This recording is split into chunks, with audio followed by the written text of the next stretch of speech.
this little groove that we was playing. He went up in the control room and recorded it, and that ended up being Soul Finger. That happened on the third time that we went to audition for Stax Records. That's how we came to the attention of them. They already knew about us, but we didn't have any original material, and at that time, and if you had any intent of getting a record out, you had to have something original that was hot, or that they thought was hot anyway.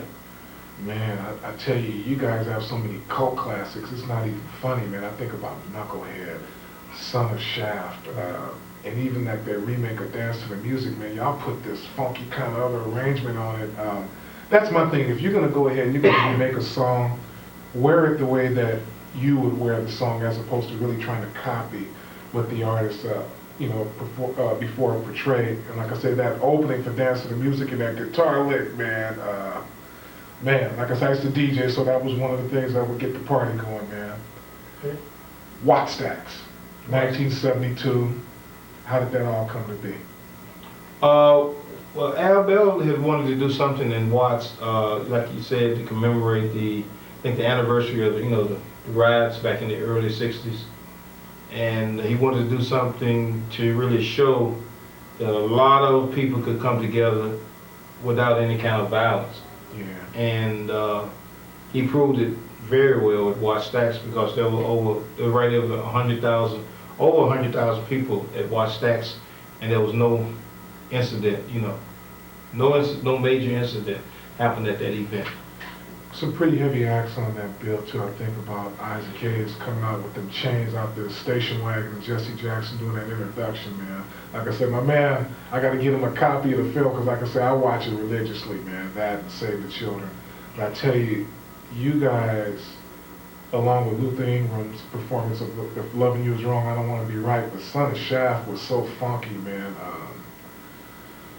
Man, like I said, they just don't do it like that no more, and it's a shame that record companies don't take the responsibility and actually really get into the creative aspect of actually music. Like I say, I was probably the last of that generation, not so much me playing, but Ronald Reagan that came into office when I was in high school. And he basically cut all the band classes, man, and nobody was learning how to play, man. And so, of course, we're usually going to always be the most creative people, so we're going to come up with something, whether it's just or hand bowling or whatever it may be. Just so now they call it music. Right. But how did you cats end up to the attention also of Mercury Records? How did that all come to be? Well, in 1975, Stax Records closed its doors. We were the last act to leave Stax Records, and we were mulling over whether we were going to keep the group together. But what we decided to do is take a club. We played a club in Memphis 6 days a week, so that in the day, so we could still remain, the guys didn't have to go and get day jobs. Yeah. We took a club, we played that club for a whole year.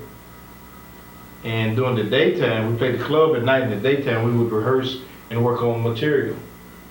And that's how we came to the attention of Mercury.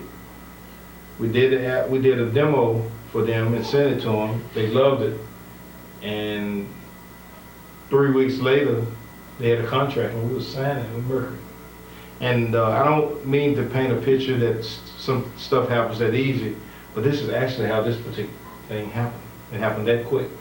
Well, I would say probably back then it was really more about the music than what it is now. It seems like it's 10% the music now and 90% of all the other stuff that goes on around. It can become a real negative situation.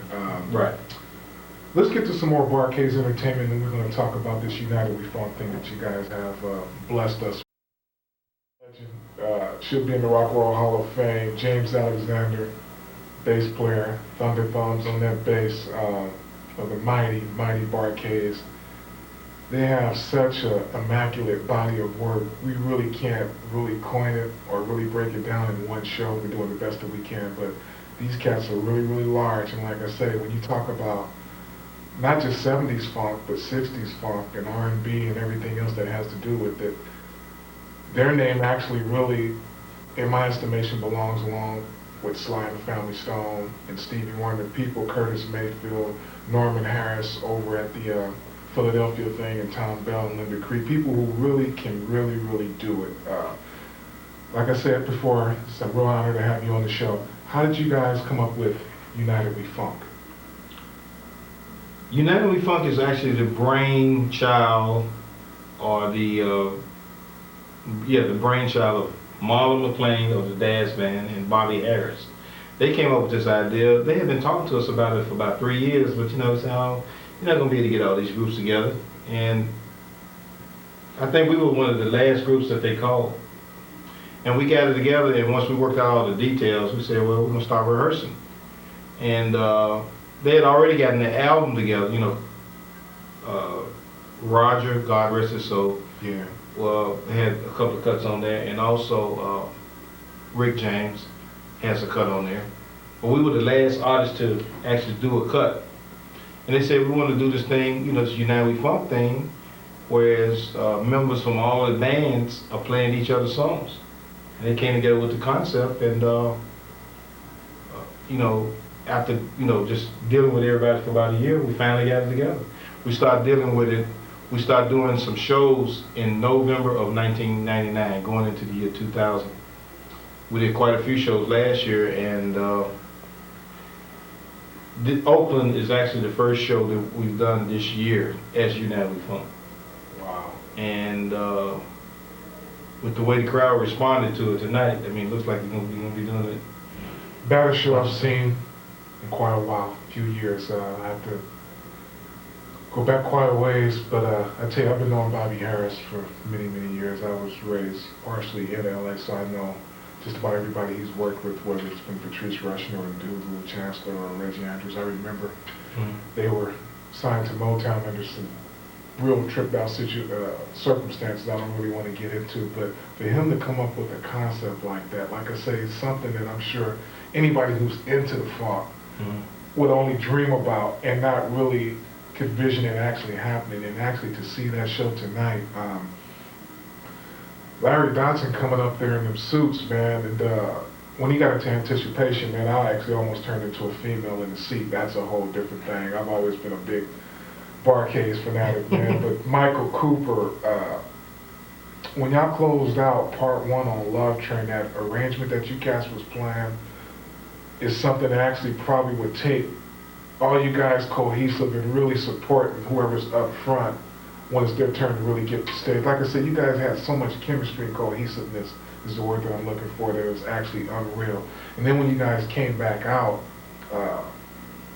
Charlie Wilson, and like I said, I'm just thinking, I'm thinking egos. Right. I guess, that's why it's strange for me to get all these bad cats up here who can chart and read music and really have their own body of work like that. It just doesn't seem like it would be that cohesive, or you would really be that supportive, and actually look like you guys really look like you guys were feeling it, and you guys actually were meaning it, as the other person was getting the stage. And that was the thing that I really took away from the show at heart.